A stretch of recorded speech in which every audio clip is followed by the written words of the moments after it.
down. Guys, nakanungali ka. Pero guys. Okay na, usik mo binito ka. Guys. Pero ang makaon nila guys. So, duray lang makaon. So, ano siya sudan guys? Akong ipakaon nila guys kay Sirilak. Kay bata tawin ni siya guys. Dili pa man mukaon o kanon. Mga rice.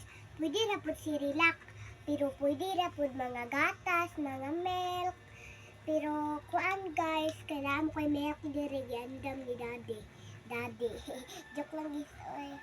Umano siya ko guys. Nice. Dira guys. Oh, now guys. Okay. Kuan mang naog mong gabi uy. Ay kagutog mo taon be. Wala ka tikad mo kado be.